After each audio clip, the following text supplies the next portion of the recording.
Welcome back to the Deep Dive, where we take a stack of sources and really try to unearth the most fascinating insights for you. Great to be here. Today, we're diving deep into a really critical period of South Asian history, British rule in Bengal. We're looking at the years between 1757 and 1871. Yeah, a pivotal time. And our main source for this is, well, it's remarkable academic work by Professor Mohar Ali, a really thorough study focusing on the Muslims of Bengal, approved by Imam Muhammad ibn Saud Islamic University. A very solid foundation for our discussion. Absolutely. So our mission today is to unpack how the East India Company really cemented its power after that key battle, the Battle of Plassey. Right. And, the profound and often pretty devastating impact this had on the people there. Mm-hmm.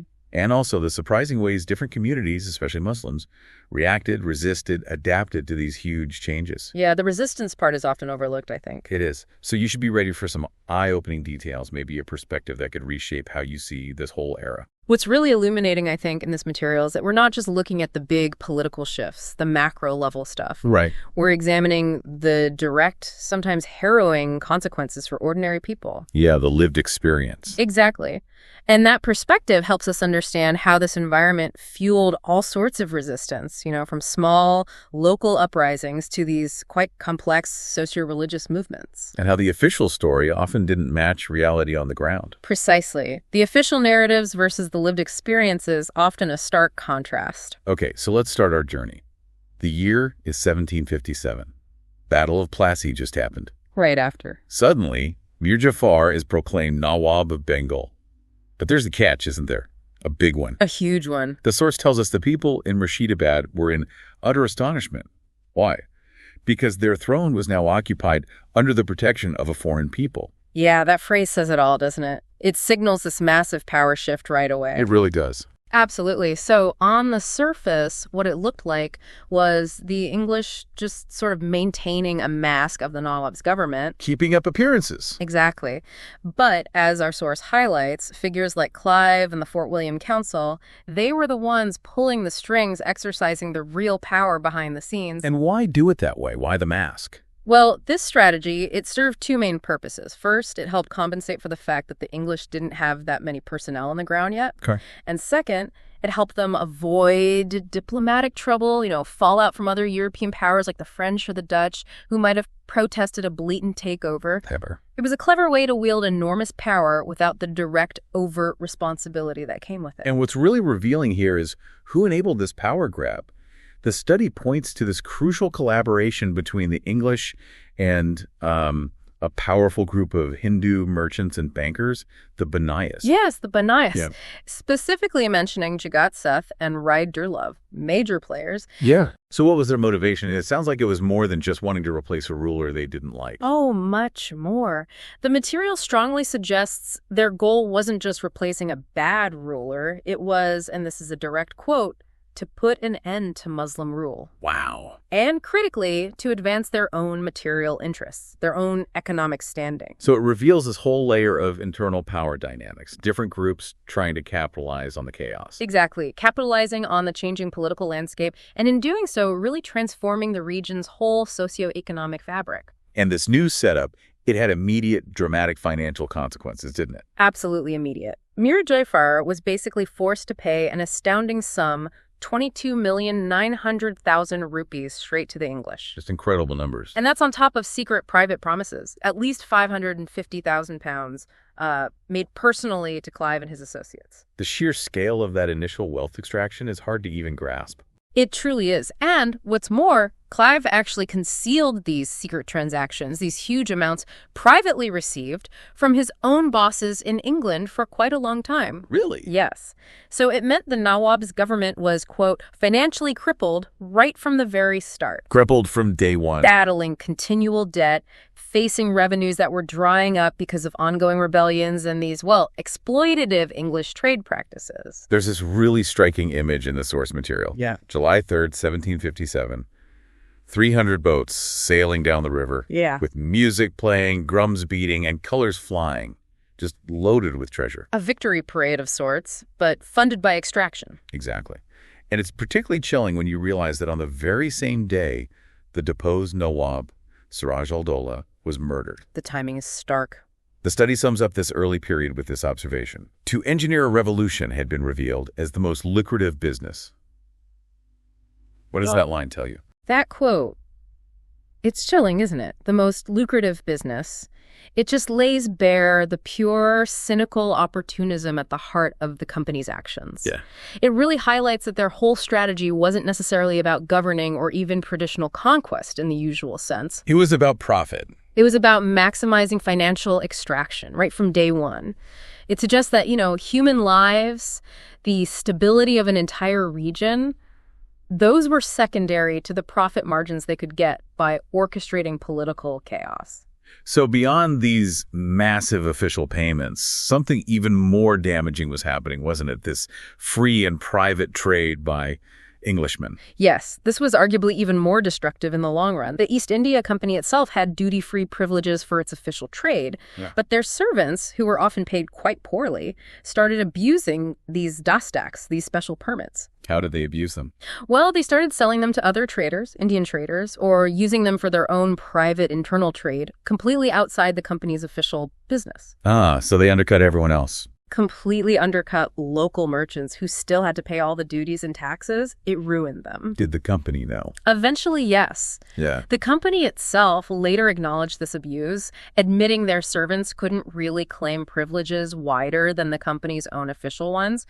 Warren Hastings himself. A key figure later on. Exactly. He saw firsthand the, quote, rapacious and insolent spirit of the company's own soldiers, the Sipahis, when he traveled.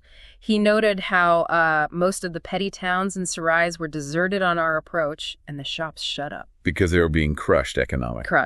This predatory trade directly led to the Nawab's revenues just disappearing. Right. And the widespread impoverishment of the general population. Now, Mir Qasim, he briefly replaced Mir Jafar. He tried to push back, didn't he? He did. He attempted to regain some independence. He paid huge sums, ceded districts to the company, trying to appease them. Yeah. But eventually, he refused to just bow down to their demands for this preferential trade for the English. He wanted a level playing field. And that cost him. It cost him his position. His defiance led directly to his deposition, and Mir Jafar was put back on the throne in 1763. Back to square one, almost. But worse, the reinstated Mir Jafar was forced to accept a permanent English resident, basically a minder at his court, and agree to only a nominal 2.5% duty on salt, which was a key commodity. This essentially gave the English complete freedom in all inland trade. The cycle of exploitation just intensified. It just got tighter and tighter. It did. And this relentless economic pressure, this extraction, it reaches this absolutely horrific peak with the Great Famine of 1770-71. Yeah, the source describes it as inhuman spoliation, made worse by nature's non-cooperation drought, presumably. The details are truly harrowing, just devastating. When you look at the reports from the time, it's almost unbelievable. Official reports saying above 1/3 of the inhabitants were dying. A third? Imagine that. Yet the company council actually rejected requests to remove troops from certain areas, a measure that could have saved lives just by reducing food consumption. Incredible callousness. Instead, they allocated a tiny amount, just 40,000 rupees, for 30 million starving people over 6 months. Pitiful. Meanwhile, the source notes, the impoverished Nawab and his nobles, despite being financially ruined themselves, managed to scrape together more 47,000 rupees. That contrast tells you everything about the company's priorities, doesn't it? It really does. A profound lack of humanity, a singular focus on profit. And what makes it even more shocking, as the study details, is that right at the height of the famine, April 1770, What happened? revenue collections were increased by 10%. Increased during a famine that was killing 1/3 of the population. Increased. As that year ended, entire villages were just empty, depopulated. Purnia district alone lost 200,000 people. It became, quote, jungle and literally a refuge for wild beasts. Unimaginable. It wasn't just neglect, was it? It feels like active exacerbation of a catastrophe. That's a fair assessment based on the evidence presented. It was certainly an active policy choice to prioritize revenue over human life. So, the court of directors back in England, they finally react in 1772. They appoint Warren Hastings as governor. Right. And they tell him to stand forth as Diwan. What did that mean, practically? It meant the company would now directly collect the revenue itself, No more intermediaries, no more puppet nawabs for that function. So the mask comes off completely. The mask is off. This formalized the system of exploitation. And this shift also had a direct, devastating impact on specific industries, didn't it? You mentioned weavers earlier. Yes, the impact wasn't just on the macroeconomy or land revenue. The material really highlights the utter ruination of Bengal's silk industry, which had been dominated by Muslim artisans, manufacturers, weavers. Once world-renowned. Exactly. And there are these documented cases, it's horrific, where weavers actually cut off their thumbs. Cut off their own thumbs. To avoid being forced into winding silk for the company or its agents under terrible conditions and for pitiful pay. That image.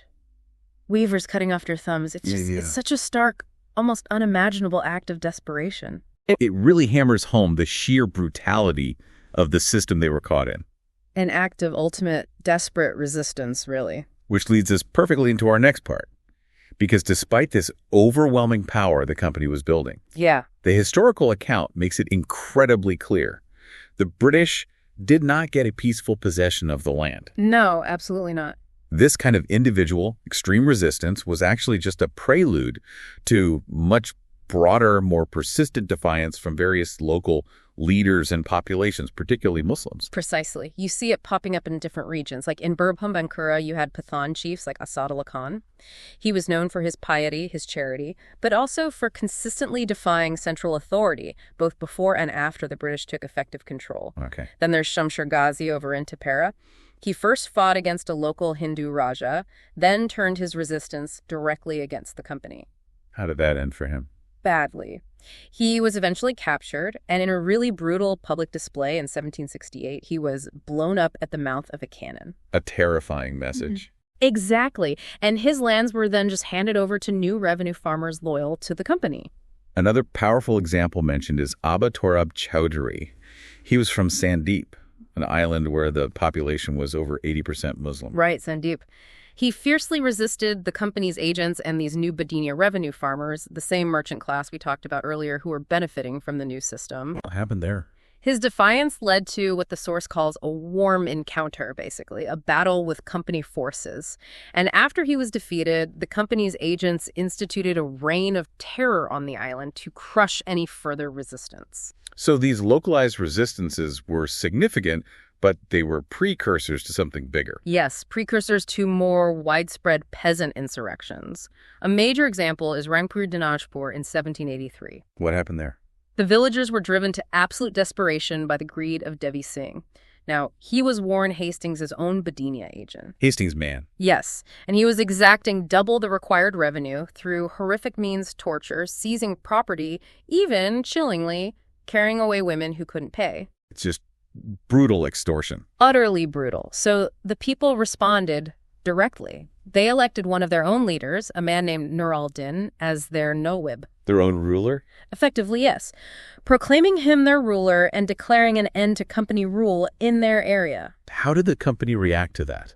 Predictably, with overwhelming force. The uprising was suppressed with extraordinary cruelty. The source mentions killing and shooting the people at random, burning down entire villages. But it showed the depth of the anger. Absolutely. It powerfully showcased the depths of popular discontent and the people's willingness to organize and fight back, even against impossible odds. And there were other areas too. Oh, yes. A similar spirit, maybe different tactics, emerged back in Bankura between 1785 and 1791. What did they do? Here, the peasants adopted guerrilla tactics. They'd cultivate their fields, then retreat into the nearby jungles. Right. Then during the harvest season, they would sweep down, drive out the government's revenue agents, and take the harvest themselves. Very effective for a time. This strategy allowed them to pretty much control the district for 2 whole years. It demonstrates the real tenacity of these local resistance movements. Now, this period also sees a lot of activity from groups called fakirs and sannyasis. The British often lump them together, but the source says the fakirs were mainly Muslims. Who were they? Right. The officials often conflated them, which causes confusion. The fakirs were generally itinerant Muslim religious figures, ascetics, Sufi mystics, often moving in organized bands. But in this context, they became active resistors against company rule. Okay. The earliest recorded fakir attacks specifically mentioned were on English factories back in 1763, right after that conflict between Mir Kazim and the British. So linked to the political turmoil. Seems likely. And a key leader emerges, Majnushi. He became famous, really, for his popular support among the local peasantry. What were his tactics? Hit-and-run guerrilla warfare. Very effective. And the source explicitly states he openly received support arms, ammunition from the local people. That shows deep community backing. And this wasn't just a short-lived thing. No, the fakir insurgency continued under other leaders, like Chirag Ali and Subhan Ali, well into the late 1790s. It was persistent. Which must have really worried the British. It did. It prompted this extraordinary response from them in 1794. The government issued a formal resolution. What did it say? It allowed zamindars, the landholders, many newly empowered by the British, and even ordinary local people, to repel fakir attacks by force. Okay. Self-defense, maybe? But it went much further. What's startling is that this resolution explicitly authorized them to kill fakirs without any accountability. Kill them without consequence. Yes, and seize their arms whether they committed depredations or not. Just being identified as a fakir was enough. Wow.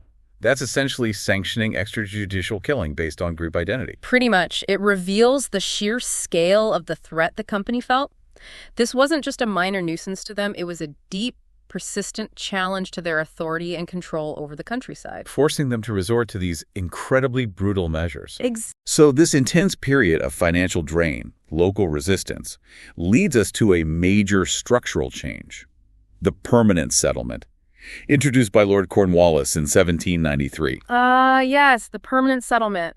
A watershed moment. What did this policy actually do? And why did a later Governor General Charles Metcalfe call it, quote, the most sweeping act of oppression ever committed in any country? That's strong language. It is incredibly strong language, especially coming from a Governor General. And it was truly transformative in a devastating way for many. Before this, under Muslim rule, the cultivators, the peasants tilling the land, were generally seen as the proprietors. They owned the land they worked. Broadly speaking, yes. The permanent settlement effectively stripped them of that status. It expropriated them, reducing them overnight to mere serfs or tenants on land that might have been in their families for generations. So who got the land? The land titles, the proprietorship, were handed over to the revenue farmers, often these new mercantile speculators, sometimes called babus, this emerging class benefiting from the British presence. The same people collecting the revenue. Often, yes. Or people connected to them. They were suddenly made proprietors of vast areas. And this new class, loyal to the British system that created them, amassed wealth through, as the source puts it, bribery and corruption. It created an entirely new landed elite. And the consequences for the actual farmers, the peasantry. Dire. Absolutely dire. The new zamindars, these landlords, were granted extraordinary powers. They could seize property, evict tenants almost at will for non-payment of rent. Which led to abuse, presumably. Massively. We see evidence in reports like one from a judge-magistrate in 1811 talking about thousands of cases of illegal duress, basically, illegal pressure and seizure just for rent arrears. And it got worse over time. It seems so. By the 1870s, official inquiries found these zamindars were collecting all sorts of illegal extra charges called cesses. Extra fees? Yes, under 25 to 30 different headings. Things completely unrelated to the actual land rent. These illegal cesses often far exceeded the official rent owed. It was institutionalized exploitation. Alongside this change in land ownership, another oppressive system was growing, right? Indigo planting. Yes, indigo, a valuable blue dye for export. And the system around it became incredibly oppressive.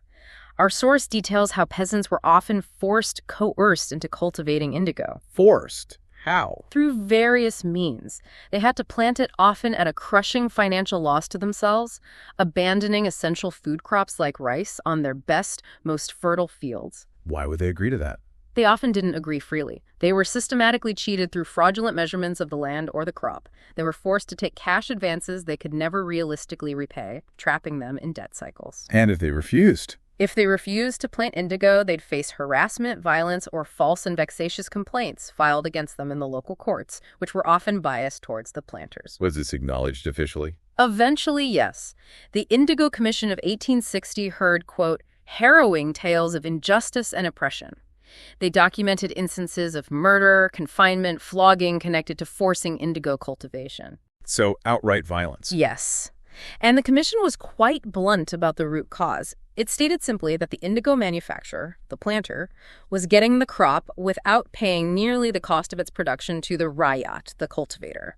So it was an economic system built entirely on coercion and essentially unpaid or drastically underpaid labor. Precisely. A brutal system. Beyond land reform and indigo, the company also went after other types of land, didn't they? These Jagier or rent-free lands? They did. After 1765, they started looking closely at these lands. These were often grants given out under previous rulers for various services, maybe military, administrative, religious, or charitable purposes. They carried social prestige and economic benefit. And the company wanted them back. Was it just about tidying up administration? No, the study argues it wasn't just about tidiness. It clarifies this was essentially a financial measure. Ah, money again. Always comes back to finance.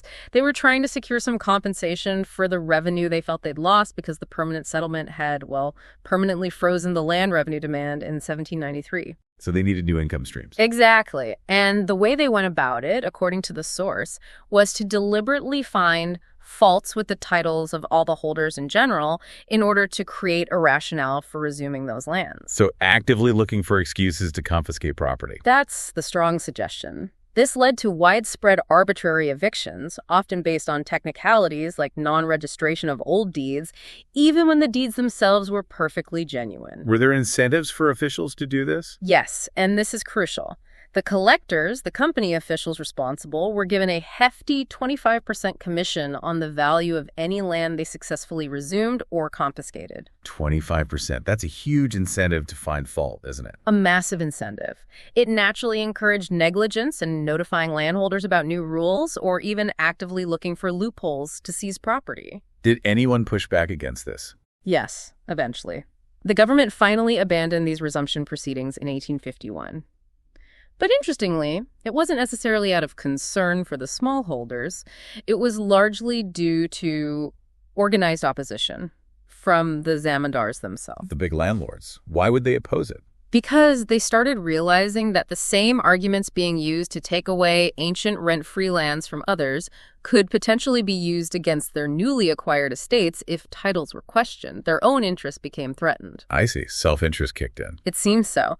But by the time the policy was stopped, immense damage had already been done, particularly hitting Muslim landholders hard, as many of these older grants were from the Mughal era.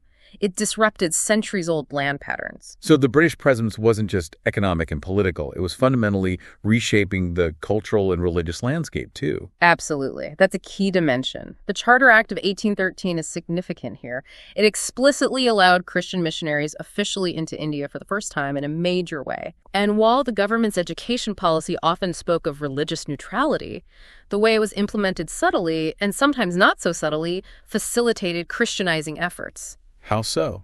Give me an example. We'll take the downward filtration theory of education. The idea was to focus English education on the superior and middle classes, who in Bengal were often wealthier Hindus who took to English education earlier. Right. The hope was that Western knowledge and values, including Christianity, would then filter down to the rest of society. And this impacted funding. Yes.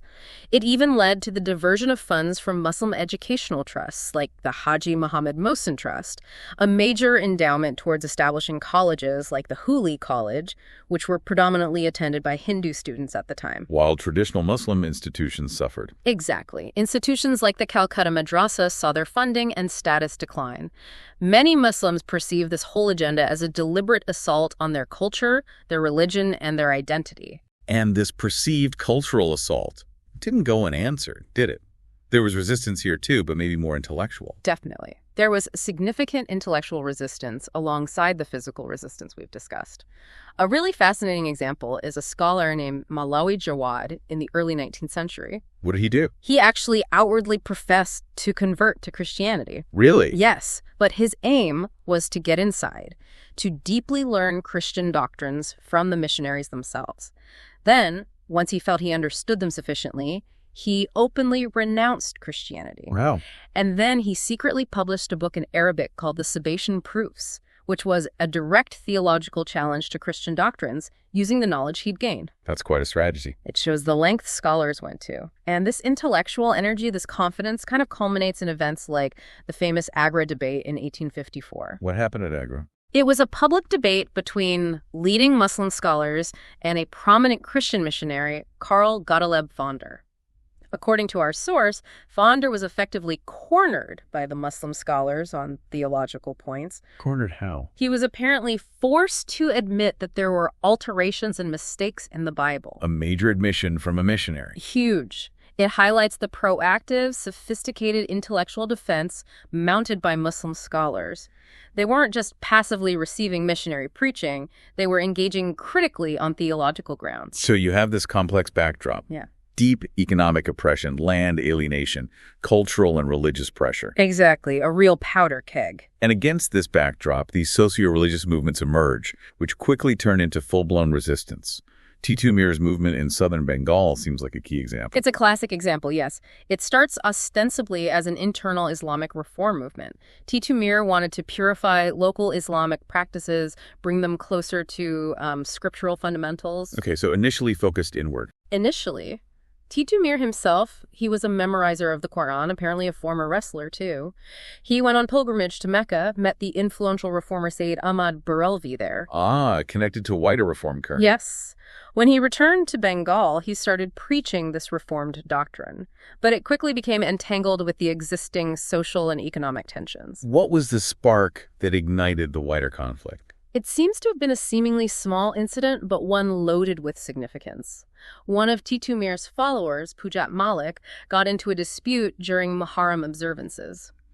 A local Hindu zamindar objected to his interference with ceremonies at a local dargah, a Sufi shrine, which Titu Mir's group perhaps saw as unorthodox. Okay, a religious dispute. Yes, and the zamindar fined the follower and apparently plucked his beard, a serious insult.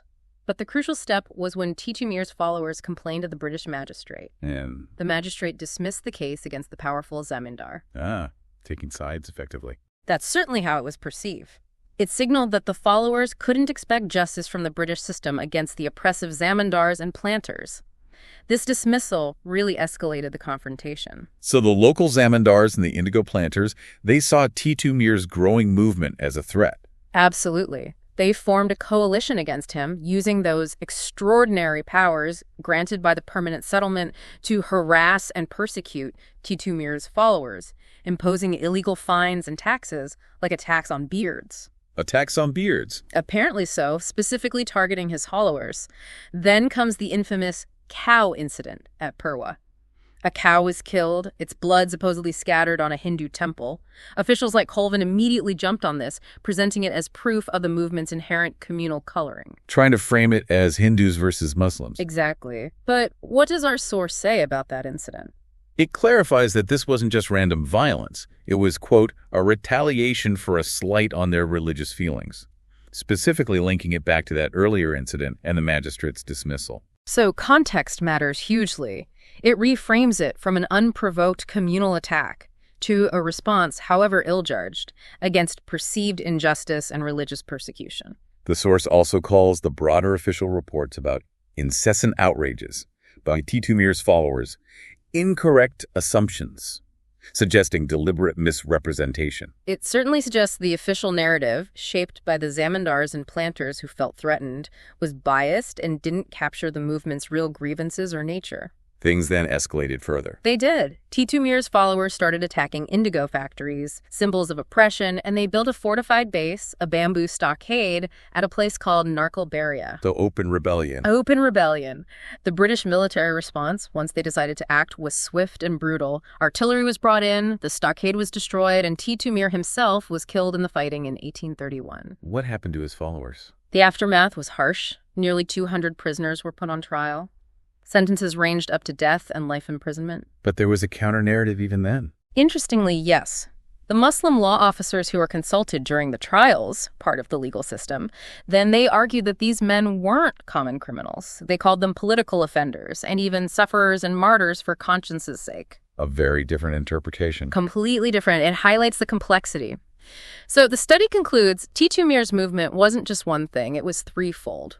An Islamic reform movement, yes, but also a popular revolt against the zamindari indigo planting system, and ultimately a protest against company rule itself. At pretty much the same time, over in eastern Bengal, another major movement starts, the Faridi movement, initiated by Haji Shari at Allah.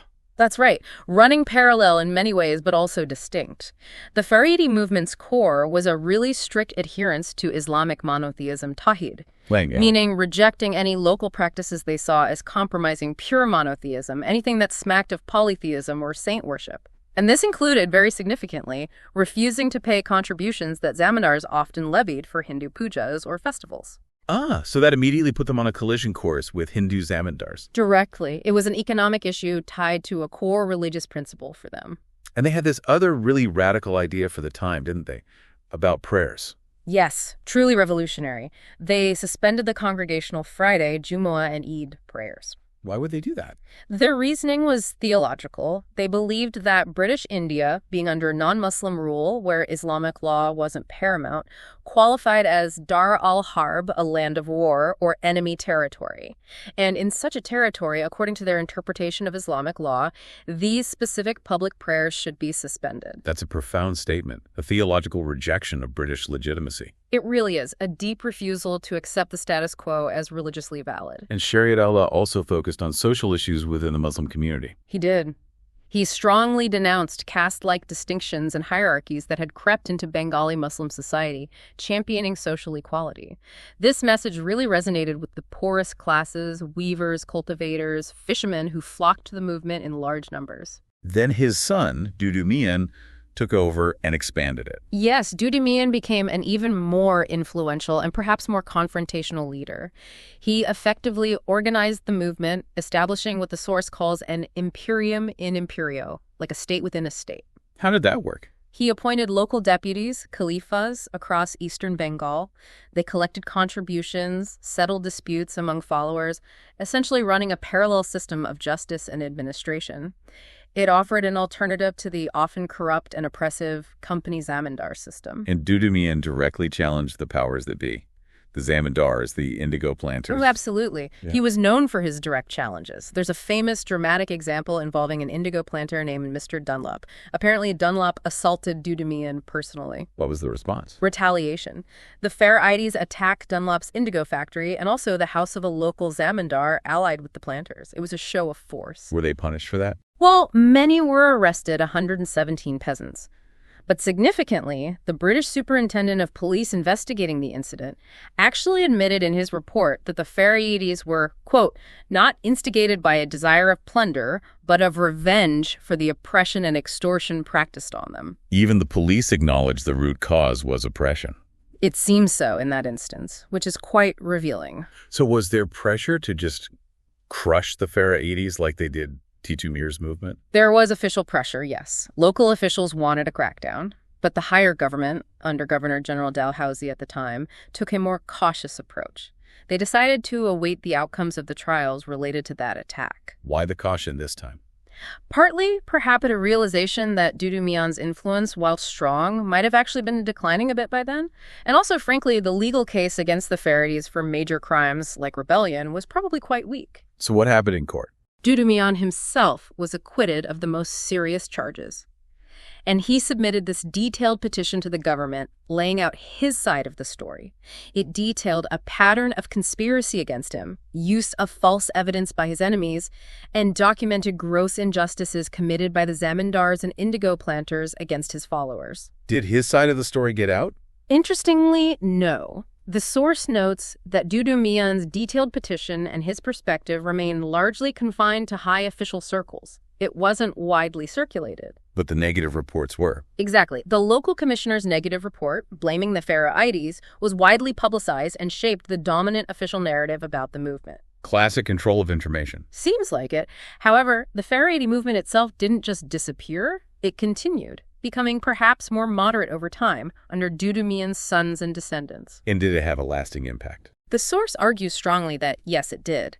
The principles they championed, peasant rights, resistance against illegal exactions, ultimately fed into the larger agrarian unrest in Bengal later in the 19th century. Things like the Indigo Revolt of 1859-60 and other agrarian outbreaks. Which led to reforms. Yes, these widespread peasant movements eventually pressured the British government to act, leading to investigations and ultimately the Bengal Tenancy Act of 1885. This act finally mitigated some of the worst evils of the zamindari system established by the permanent settlement.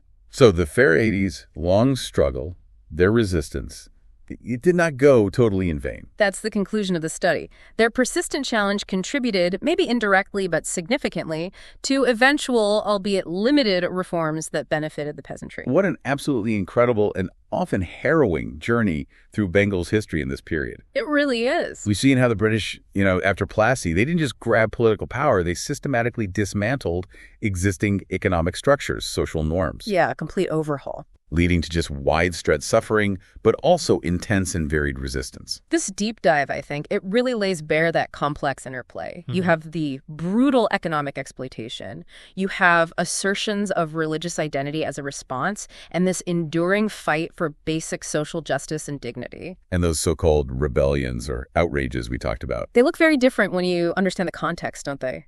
They were often profound, desperate responses to almost unimaginable levels of oppression, driven by this deep human desire for self-determination, for dignity. From that horrifying image of weavers cutting off their own thumbs to the really clever strategic resistance of someone like Majnushi and the Fakirs, and then these powerful, complex socio-religious movements of Titu Mir and the Pharaohs, it's just packed with compelling lessons. It really is. And it's such a forceful reminder that the official records, the victor's history, rarely tells the whole story. You have to dig deeper. You absolutely have to dig into multiple perspectives, especially the voices of those who resisted, to get a true understanding of the full human experience of these historical moments. Which leaves us with a question, really, for you listening. Yeah, something to ponder.